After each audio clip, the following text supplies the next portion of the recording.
For any arithmetic sequence, we can find the nth term. Now, the nth term is a bit of algebra that converts the position number to the term. So, for instance, if you've got a sequence and you want to find the 100th number, you can put it into the nth term and it will tell you what that term in the sequence is going to be.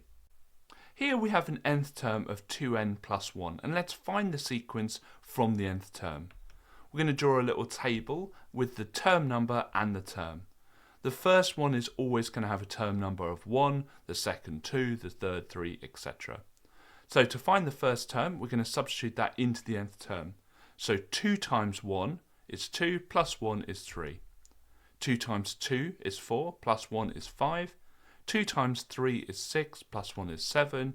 2 times 4 plus 1 is going to be 9. 2 times 5 plus 1 is going to be 11. We can see that the difference of our terms in the sequence is 2. Notice that there is a 2 before the n. Also, we can work backwards and find the 0th term by subtracting 2 from the 3. So our 0th term is going to be 1. Notice that the nth term has a plus 1 at the end of it.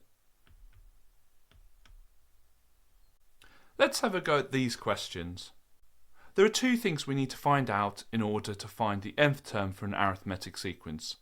The first thing is what the sequence is going up in. 5 plus 3 is 8, plus 3 is 11, plus 3 is 14. So it's going up in threes. The second thing we need to know is what the 0th term is. So we go backwards from the 5. If we add 3 going right, we're going to take away 3 going left. So 5 take away 3 is 2. To find the nth term, we get the number that it's going up in and we put that before the n. So 3n. We then find the 0th term, which is 2, and we add that on to the 3n. So our nth term is 3n plus 2. To find the nth term, we need to find out what the sequence is going up in.